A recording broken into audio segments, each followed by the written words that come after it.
O ar que David inspirou ao atravessar pela primeira vez os portões imponentes da escola secundária Carolina Michaelis em Lisboa não cheirava à aventura, nem sequer à maresia que, por vezes, o vento teimoso trazia do Tejo.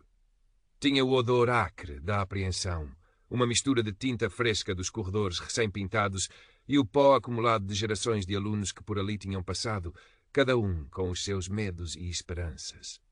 Aos 16 anos, David sentia-se como um funâmbulo a caminhar sobre um fio demasiado fino, esticado sobre um abismo de olhares desconhecidos. A mochila, com os seus cadernos, lápis de todas as durezas e um bloco de papel de aguarela que era a sua única pátria, parecia uma âncora que o puxava para o fundo daquele oceano de gente. Lisboa, com a sua agitação incessante e a sua beleza indiferente, era um palco demasiado grande para um rapaz que só queria encontrar um canto sossegado para desenhar a sua solidão. A mudança para a capital fora uma daquelas reviravoltas que a vida impõe sem pedir licença. Ana, sua mãe, mulher de uma força que David admirava em silêncio, conseguira uma transferência no emprego. Era uma promessa de um futuro menos incerto, de contas pagas a tempo, de um suspiro de alívio no final do mês. Para David, no entanto, a palavra futuro tinha o sabor amargo da perda. Deixara para trás a pequena vila alentejana, onde as suas raízes, embora modestas, eram profundas. Deixara o perfume dos sobreiros depois da chuva, os amigos com quem partilhara os segredos da infância e a segurança de um mundo onde, mesmo sendo diferente, era reconhecido. Aqui, na metrópole, era apenas mais um rosto na multidão, uma gota de água num rio anônimo, e a sua diferença, a cor da sua pele, parecia agora um alvo pintado nas suas costas. No primeiro dia, como um animal assustado à procura de abrigo, escolheu instintivamente a última carteira da sala de português. Era um ponto de observação privilegiado, encostado à janela que dava para um pátio interior sômbrio, onde uma oliveira retorcida parecia lutar pela sobrevivência. Enquanto a professora, uma senhora de cabelo grisalho e ar bondoso, discorria sobre os meandros da gramática, David abriu seu caderno de capa dura. O lápis, uma extensão da sua alma, começou a deslizar sobre a folha, não para anotar as regras da concordância verbal, mas para capturar a dança das sombras que a oliveira projetava no muro decrépito, a tristeza das folhas secas que o vento de outono arrastava pelo chão. Era a sua linguagem secreta, a sua forma de traduzir o tumulto interior em linhas e texturas. Foi nesse momento de comunhão solitária que o seu olhar se cruzou, fugazmente, com o de Gonçalo Vasconcelos. Loiro, olhos de um azul glacial que pareciam despir a alma de quem fitavam, Gonçalo era a epítome do rapaz popular e temido. Movia-se com a desenvoltura de quem se sabe dono do território, rodeado por um séquito de rapazes que espalhavam a sua arrogância, ainda que numa versão menos carismática. O sorriso que Gonçalo lançou na direção de David não continha qualquer traço de boas-vindas. Era uma seta envenenada, um prenúncio da tempestade que se avizinhava. «Mas que espécime raro nos veio parar à jaula», comentou Gonçalo, a voz arrastada, carregada de um desprezo que fez ecoar as gargalhadas dos seus seguidores. «Enganaste-te na porta do canil, meu artista de paleta escura». David sentiu o sangue a gelar-lhe nas veias e, paradoxalmente, o rosto a arder como se estivesse em chamas. O lápis imobilizou-se, a ponta pairando sobre o papel. Um nó apertou-lhe a garganta, impedindo qualquer resposta. Encolheu-se na cadeira, o corpo tenso, desejando possuir o dom da invisibilidade. O professor daquela aula, um homem de ar resignado que parecia ter feito um pacto de não interferência com a anarquia juvenil, continuou a sua preleção sobre essa de Queiroz, como se aquela pequena cena de crueldade fosse apenas uma nota de rodapé irrelevante na grande narrativa da literatura portuguesa. David engoliu em seco a amargura daquela indiferença, uma indiferença que doía tanto quanto o insulto. Os dias que se seguiram foram uma descida lenta e dolorosa aos infernos pessoais de David. Gonçalo, com o seu instinto predatório apurado, farejara a vulnerabilidade de David e elegera-o como seu divertimento particular. As provocações eram um suplício constante, por vezes disfarçadas de graçolas inofensivas que só ele achava engraçadas, outras vezes diretas e brutais, sempre com o objetivo de o ferir, de o diminuir, de o lembrar que ele era o outro. Então, Basquiat dos Olivais, que obra-prima de sofrimento vais pintar hoje para nós? Perguntava com um falso ar de crítico de arte, antes de acrescentar para o deleite da sua claque, ou talvez um nu artístico, da tua alma escura e torturada. A sua cor de pele, o seu cabelo afro, que a mãe tanto se orgulhava de tratar com óleos naturais, as suas roupas simples mas limpas, tudo servia de pretexto para o escárnio. Essa camisola não encolheu na lavagem, ou foste tu que cresceste para os lados de tanto engolir sapos? Sibilava Gonçalo nos corredores, enquanto David passava, tentando ser uma sombra, rezando para não tropeçar, para não dar mais um motivo de chacota. David tentava erguer barreiras, construir fortalezas interiores, mas as palavras de Gonçalo eram como projéteis incendiários, que encontravam sempre uma brecha para o atingir. O seu caderno de desenho tornou-se mais do que nunca o seu diário íntimo, o confessionário onde despejava as suas angústias. As suas páginas enchiam-se de figuras esqueléticas vagueando por paisagens desoladas, de olhos que gritavam em silêncio, de autorretratos onde a sua própria imagem se dissolvia em manchas escuras.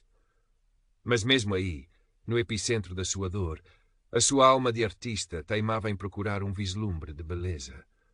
O reflexo dourado do mosteiro dos Jerônimos no espelho de água, a dignidade ancestral das varinas que apregoavam o peixe na ribeira, a ternura de um gato vadio a enroscar-se nas suas pernas quando ele se sentava a desenhar num banco do campo de Santa Clara.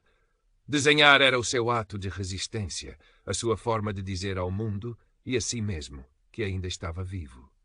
A pequena cicatriz por cima da sua sobrancelha esquerda, uma linha esbranquiçada quase imperceptível, herança de uma tarde de inverno na escola primária, quando o empurrão mais violento fizera bater com a testa no ferro frio de um baloiço, parecia agora mais sensível, como se vibrasse em sintonia com as novas feridas, as invisíveis.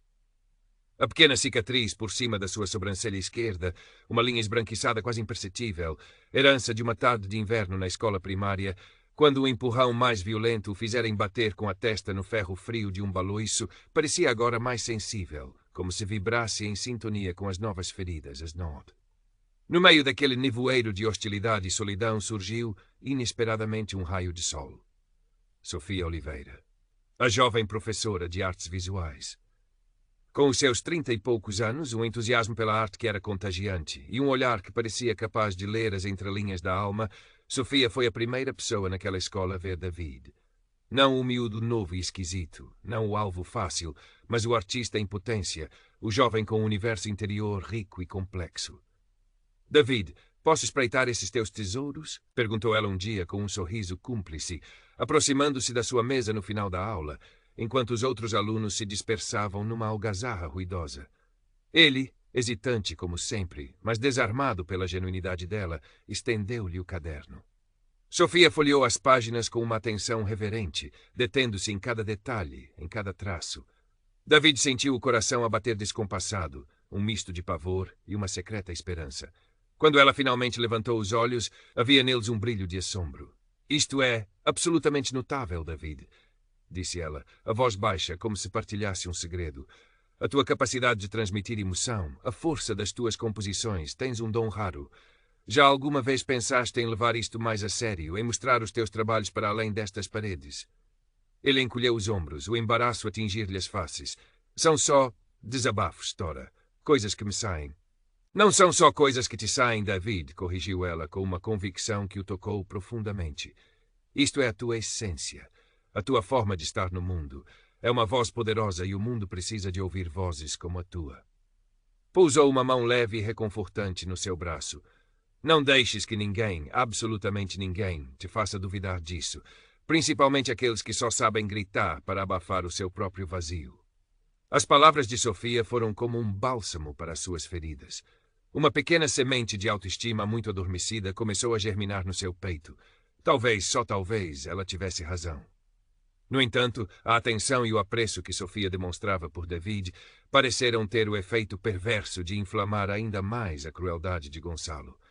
Era como se o reconhecimento do talento de David fosse uma afronta pessoal à sua coroa de rei da escola.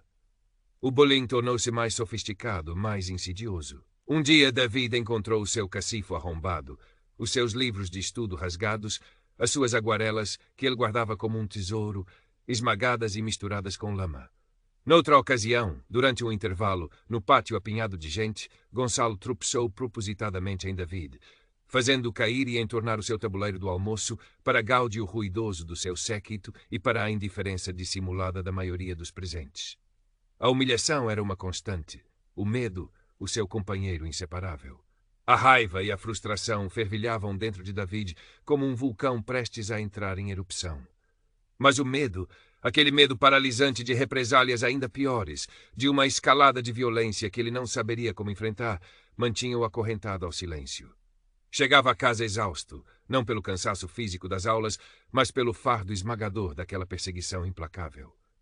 Ana, sua mãe, observava com o coração apertado o definhar do filho. Via a luz a esbater-se nos seus olhos, a forma como ele se arrastava pela casa como uma sombra, o apetite que desaparecera, os pesadelos que o assaltavam durante a noite. Tentava falar com ele, com a ternura e a paciência de quem conhece cada recanto da sua alma. Mas David erguia barreiras, respondia com monossílabos, refugiava-se no seu quarto, no seu caderno, no seu silêncio. Não queria preocupá-la. Ela já carregava o peso do mundo nos seus ombros frágeis, mas incrivelmente fortes. Meu amor, meu passarinho, o que é que te atormenta tanto? Perguntava ela, a voz embargada pela angústia, enquanto lhe afagava os cabelos crespos antes de ele se fechar no seu quarto. Sabes que podes contar tudo à mãe, não sabes? Juntos somos mais fortes do que qualquer tempestade. E, finalmente, numa noite fria e chuvosa de novembro, depois de um dia particularmente brutal na escola em que Gonçalo não só o humilhara publicamente, mas também espalhara um boato malicioso e racista sobre a sua família, David cedeu. E, finalmente, numa noite fria e chuvosa de novembro, depois de um dia particularmente brutal na escola em que Gonçalo não só o humilhara publicamente, mas também espalhara um boato malicioso e racista sobre a sua Goles. O Dick continha a sua dor rebentou, e ele desabou nos braços da mãe, as palavras a saírem atropeladas, incoerentes, misturadas com lágrimas e soluços que pareciam não ter fim. Contou-lhe tudo, sem filtros, sem eufemismos. A crueldade calculada de Gonçalo, os insultos que lhe feriam a alma, a indiferença cúmplice da escola, a sensação esmagadora de estar sozinho contra o mundo. Ana ouviu, o seu corpo a tremer de indignação, o seu coração a sangrar pela dor do filho, mas o seu rosto a endurecer, a tristeza a transformar-se numa fúria fria, numa determinação de leoa. Quando David, exausto, mas sentindo um alívio ténue por ter finalmente partilhado o seu fardo, adormeceu nos seus braços, Ana jurou a si mesma que aquela tortura iria acabar. Beijou a testa do filho com uma ternura infinita e passou a noite em claro a planear a sua batalha. A ida à escola na manhã seguinte foi uma experiência kafkiana. O diretor de turma, um burocrata de meia-idade mais preocupado com estatísticas do que com seres humanos, ouviu-os com uma paciência condescendente, interrompendo-os frequentemente para citar regulamentos e para sugerir que David talvez estivesse a exagerar um pouco, ou que precisasse de desenvolver mais resiliência. O diretor da escola, uma figura imponente entrincheirada atrás de uma secretária maciça, foi ainda mais gélido. Falou na complexidade das dinâmicas juvenis, na importância de não empolar pequenos incidentes e chegou mesmo a insinuar que David, pela sua natureza reservada, poderia estar a dificultar a sua própria integração. Gonçalo, convocado para uma conversa informal, negou todas as acusações com um à vontade desconcertante, pintando-se como a verdadeira vítima de uma campanha de difamação orquestrada por um colega invejoso e problemático. Os pais de Gonçalo, figuras proeminentes na comunidade e generosos benfeitores da escola, intervieram por telefone com uma arrogância que espelhava a do filho, ameaçando com processos judiciais e exercendo uma pressão que era quase palpável. David e Ana saíram daquele gabinete com o sabor amargo da derrota na boca e a sensação confrangedora de que a justiça, para os desprovidos de poder e influência, era uma deusa cega, surda e muda. David sentiu o último resquício de esperança a esvair-se, deixando-o à deriva num oceano de desespero. Foi mais uma vez a professora Sofia quem o encontrou, horas mais tarde, encolhido no seu banco de pedra no jardim interior, o olhar perdido na chuva miudinha que começara a cair, transformando o pátio num espelho cinzento da sua alma. Foi mais uma vez a professora Sofia quem o encontrou, horas mais tarde, encolhido no seu banco de pedra no jardim interior, o olhar perdido na chuva miudinha que começara a cair, transformando o pátio num espelho cinzento da sua... Eu sei que parece que o mundo desabou, David, disse ela, a voz suave como a própria chuva, sentando-se ao seu lado e oferecendo-lhe um guarda-chuva que ele mal notou. E, de certa forma, para o sistema como ele é, talvez tenha desabado uma pequena parte da sua fachada hipócrita. Mas tu não desabaste. Tu estás aqui. Ela fez uma pausa, o seu olhar encontrando o dele com uma intensidade que o forçou a encará-la. Ouvi, David. Eles podem ter o poder formal, as regras, as influências. Mas tu tens algo que eles nunca terão, a tua verdade e a tua arte. Apontou para o caderno de desenho que lhe apertava contra o peito como se fosse um escudo. Ninguém te pode tirar isto. Ninguém te pode impedir de gritar a tua dor, a tua raiva, a tua esperança através disto. E acredita em mim, a arte tem uma forma de encontrar os seus próprios caminhos, de contornar os muros da indiferença, de tocar os corações mais endurecidos. Sofia começou a falar-lhe com um entusiasmo contido, mas vibrante, sobre a Semana Cultural da escola, um evento anual que, apesar de todas as suas limitações, representava uma janela de oportunidade, uma brecha no sistema. Por que não crias algo para a Semana Cultural, David? Algo visceral, algo teu, algo que os obriga a ver, a sentir, algo que lhes esfrega verdades na cara. A ideia no início pareceu a David uma quimera, uma loucura. Expor-se daquela maneira depois de tudo o que acontecera, tornar-se ainda mais o centro das atenções, o alvo da chacota de Gonçalo e da indiferença calculada da escola. Mas havia algo na convicção de Sofia, uma fé inabalável no poder transformador da arte, que começou a ressoar dentro dele, a despertar uma centelha de rebeldia há muito adormecida. E se ela tivesse razão? E se a sua dor, transmutada em beleza terrível, pudesse realmente abalar as estruturas, provocar uma fissura naquele muro de silêncio? Com uma determinação que o surpreendeu a si mesmo, ainda que temperada por um medo que lhe gelava os ossos, David mergulhou no trabalho. O seu pequeno quarto, com as suas paredes nuas e a sua vista para os telhados melancólicos de Alfama, transformou-se numa forja criativa. As noites eram passadas em claro, entre lápis de carvão, guaches, colagens feitas com recortes de jornais velhos e palavras que brotavam do mais fundo da sua alma. Retratou a arrogância gélida de Gonçalo, não como um monstro, mas como um ser humano diminuído pela sua própria crueldade. Desenhou os olhares vazios dos espectadores silenciosos, a cumplicidade passiva que alimentava a injustiça. Mas também celebrou a resiliência indomável da sua mãe, o sorriso luminoso de Sofia, a beleza improvável de uma flor selvagem a romper o asfalto de um beco esquecido. Escreveu poemas curtos, como punhais, que sangravam a sua dor e a sua raiva, mas que também acenavam a uma esperança teimosa. A professora Sofia foi a sua aliada incansável nessa jornada. Aconselhava-o sobre técnicas, discutia com ele conceitos, mas, acima de tudo, oferecia-lhe o seu apoio incondicional e a sua crença inabalável no seu talento.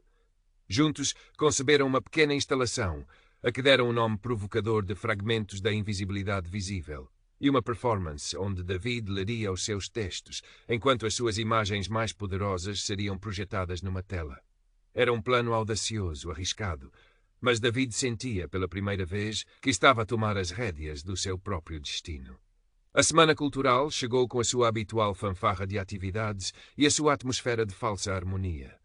O átrio da escola regurgitava de alunos, professores e alguns pais curiosos, todos a vaguear entre as bancas de livros usados, as exposições de trabalhos manuais e os ensaios ruidosos das bandas de garagem.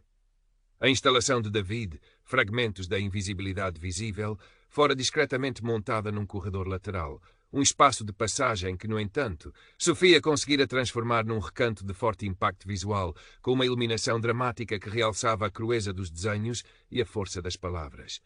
Gonçalo e o seu séquito, claro, fizeram questão de marcar presença.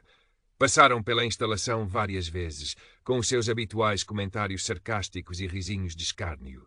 Que exposição tão deprimente, observou Gonçalo com um falso ar de entendido.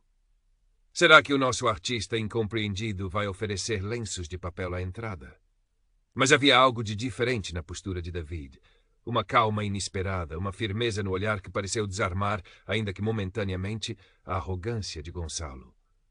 A performance de David estava agendada para o final da tarde, no anfiteatro da escola, um espaço que, apesar do seu nome pomposo, não passava de um ginásio adaptado, com um palco improvisado e uma acústica deficiente. Quando seu nome foi anunciado, sentiu um frio na barriga que quase o fez vacilar. A plateia estava surpreendentemente cheia. Viu o rosto ansioso da sua mãe na primeira fila, o sorriso encorajador de Sofia um pouco mais atrás. O diretor da escola também estava presente, o seu ar de enfado habitual ligeiramente tingido por uma curiosidade apreensiva. Respirou fundo, apertando contra o peito o caderno onde guardava os seus poemas como se fossem um talismã. Subiu ao palco, os joelhos a tremerem sob as calças de ganga. As luzes ofuscavam-no. O silêncio da plateia era quase ensurdecedor. Boa tarde, começou, a voz a sair mais firme do que esperava, embora ainda com um ligeiro tremor que ele não conseguiu disfarçar. O meu nome é David, e o que eu tenho para partilhar convosco hoje não é propriamente um espetáculo. É mais um pedaço de mim. Gonçalo, que conseguira um lugar estratégico na primeira fila com os seus capangas, soltou uma gargalhada ostensiva. Oh, por favor, preparem os violinos para o melodrama do marginalizado. David fez uma pausa. Os seus olhos escuros e profundos fixaram-se nos de Gonçalo. E naquele instante, algo mudou. O medo, aquele medo antigo e paralisante, não desapareceu por completo, mas recuou, dando lugar a uma serenidade fria, a uma determinação que lhe vinha das entranhas. Muitos de vocês, continuou David, a voz agora clara, ressonante, projetada pelo microfone com uma autoridade inesperada, conhecem-me apenas como o calado, o esquisito, o que não se mistura. Outros, mais criativos, inventam epítetos mais exóticos, epítetos que são atirados como setas envenenadas na esperança de atingir o alvo, de provocar uma ferida. Um silêncio tenso, quase elétrico, apoderou-se do anfiteatro. As gargalhadas de Gonçalo morreram a meio, substituídas por uma carranca de surpresa e irritação. Durante demasiado tempo, prosseguiu David, a voz a ganhar uma cadência quase poética, eu permiti que essas setas me trespassassem. Acreditei que o silêncio era minha única armadura. Acreditei que a invisibilidade era o meu único escudo. Abriu o caderno. Atrás dele, numa tela gigante, começaram a ser projetadas as imagens da sua instalação. Desenhos a carvão, viscerais, que falavam de dor, de solidão, de raiva contida. O seu próprio rosto, fragmentado em 1000 pedaços. Os corredores da escola, transformados em labirintos opressores. A figura de Gonçalo, não como um demônio, mas como um ser humano diminuído pela sua própria mesquinhez. O seu sorriso cruel a pairar sobre tudo como um mau presságio. A palavra escória, que ele vira pichada num muro perto de casa, agora a dominar um dos seus desenhos mais perturbadores, gritava em silêncio a sua revolta. Isto, disse David, a voz a tremer ligeiramente, mas carregada de uma emoção palpável, apontando para as imagens que sucediam na tela. É a cartografia da minha alma nos últimos meses. Isto é o cotidiano invisível de quem é sistematicamente humilhado, desprezado, silenciado. Isto é o que alguns de vocês, incluindo aqueles que deveriam proteger-nos, insistem em classificar como brincadeiras de adolescentes, incidentes isolados, falta de sentido de humor. Murmúrios de espanto e desconforto começaram a ondular pela plateia. O diretor da escola, até então recostado na sua cadeira com um ar de quem assiste a um mal menor, endireitou-se, o rosto a afoguear-se. Gonçalo estava lívido, os punhos cerrados, o olhar a fuzilar David com um ódio impotente. David começou então a ler os seus poemas. Versos livres, despojados de artifícios, que eram como fragmentos de vidro a cortar a alma. Falavam da dor lancinante da exclusão, da ferida narcísica do racismo, da busca desesperada por um lugar ao sol, por um simples aceno de reconhecimento. A sua voz, por vezes quase um sussurro, por vezes um grito contido, enchia o espaço, cada palavra impregnada de uma verdade que se tornava impossível de ignorar. Não havia vestígios de autopiedade, mas sim a força bruta de uma denúncia e a afirmação inabalável da sua dignidade humana. Eu não sou uma sombra que se esvai nos vossos corredores, concluiu ele, o olhar percorrendo a audiência, mas parecendo dirigir-se a cada um individualmente, como se lhes trespassasse a alma. Eu não sou um erro de cálculo nas vossas estatísticas de inclusão. Eu sou o David. Sou negro, sou artista, sou filho, sou aluno desta escola. E a minha voz, por mais que tentem silenciá-la, por mais que finjam não a ouvir, exige o direito de existir. O meu lugar é aqui, ao vosso lado, nem acima, nem abaixo. E não preciso da vossa condescendência nem da vossa permissão para ser quem eu sou. Quando as suas últimas palavras ecoaram pelo anfiteatro, o silêncio que se seguiu foi diferente. Não era o silêncio do embaraço ou da indiferença. Era o silêncio pesado da introspeção, da vergonha coletiva, talvez até de uma epifania tardia. E então, timidamente, um aplauso. Depois outro. E, de repente, como uma represa que se rompe, o anfiteatro inteiro estava de pé a aplaudir. Eram aplausos de solidariedade, de admiração, de catarse. Muitos rostos, incluindo os de alguns professores, estavam banhados em lágrimas não disfarçadas. A professora Sofia, visivelmente emocionada, subiu ao palco. Colocou um braço protetor sobre os ombros de David, que tremia dos pés à cabeça, exausto, mas com um brilho de triunfo nos olhos úmidos. Pegou no microfone. "O que o David nos ofereceu hoje", disse ela, a voz clara e firme, ecoando pelo espaço agora carregado de uma eletricidade nova, transcende a expressão artística. É um ato de coragem cívica. É um espelho que nos confronta com a nossa própria humanidade, ou com a falta dela. Esta escola, esta comunidade educativa, tem o dever moral de olhar para este espelho e de se perguntar: que tipo de seres humanos estamos a formar? Que tipo de sociedade estamos a construir quando permitimos que o bullying, o racismo, a indiferença floresçam impunemente entre nós? Olhou diretamente para o diretor, que desviava o olhar, visivelmente desconfortável.